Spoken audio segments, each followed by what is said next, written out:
एक दिन एक मोटी बूढ़ी औरत रेगिस्तान में अपने घर के बाहर बैठी थी और बड़ी सी पिज्जा खा रही थी।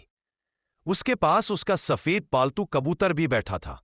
पिज्जा धीरे धीरे खत्म होने लगा, लेकिन बूढ़ी औरत की भूख खत्म ही नहीं हो रही थी।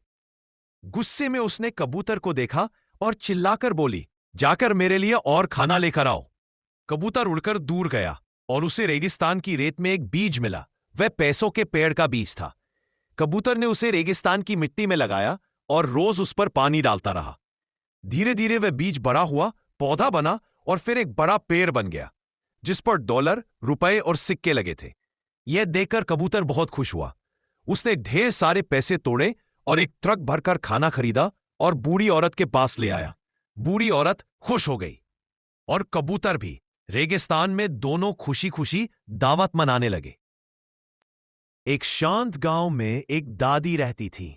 हर सुबह दादी अपने आंगन में दाने बिखेरती थी। रोज एक सफेद कबूतर आता, दाने खाता और कू कू करके दादी को धन्यवाद कहता। एक दिन तेज बारिश हुई। दादी बाहर नहीं जा पाई। कबूतर दाने खोजते खोजते दादी की खिड़की तक पहुंचा। दादी ने मुस्कुराते हुए खिड़की खोलकर उसे अपने हाथ से दाने खिलाए। कबूतर खुश होकर उड़ गया और अगली सुबह अपनी चोंच में एक छोटी सी हरी शाखा लेकर वापस आया, दादी के लिए उपहार की तरह। दादी बोली, अरे वाह, तू तो मेरा छोटा दोस्त बन गया।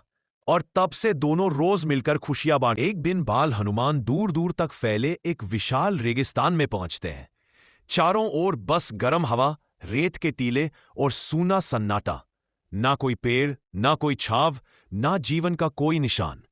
बाल हनुमान सोचते हैं, ये जगह इतनी सूनी क्यों है?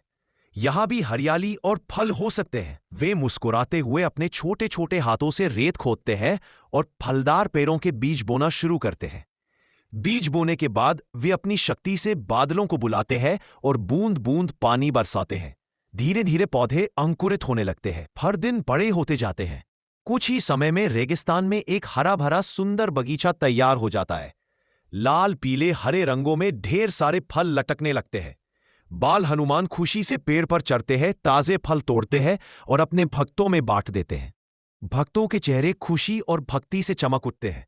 अगर आपको यह दिव्य और प्रेरणादायक कहानी पसंद आई हो तो चैनल को लाइक, शेयर और सब्सक्राइब जरूर करें। एक बूढ़ा किसान अपनी छोटी सी झोपड़ी में रहता है, जो उसके केले के खेत के पास स्थित है।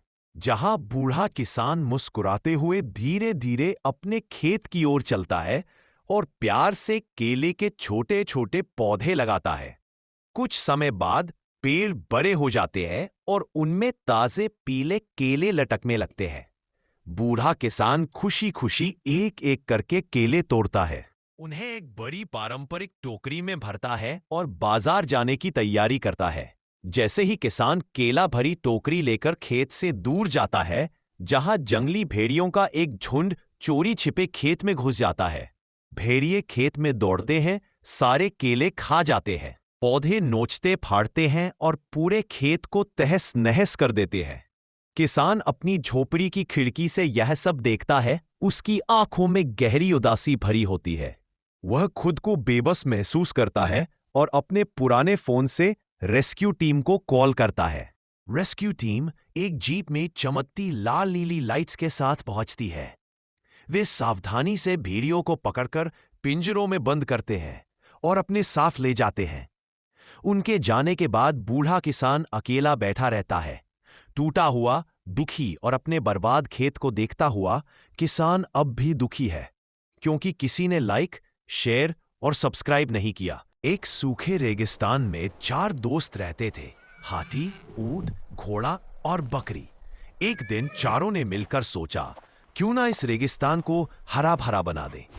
हाथी गड्ढे खोदने लगा, ऊंट पानी ढूंढने लगा, घोड़ा बीज फैलाने लगा और बकरी पौधों की रखवाली करने लगी। लेकिन पेड़ कहाँ लगेंगे? कौन ज्यादा काम कर रहा है? इसी बात पर सबकी आपस में लड़ाई हो गई। लड़ाई की आवाज सुनकर एक लालची आदमी आया और सारे पौधों को नष्ट कर दिया। जब चारों ने यह देखा तो समझ गए, हमारी लड़ाई ने हमारा सपना बर्बाद कर दिया। उन्होंने फिर हाथ मिलाया और कहा, अब से हम मिलकर काम करेंगे। और धीरे धीरे रेगिस्तान में हरे फलदार पेड़ उगने लगे।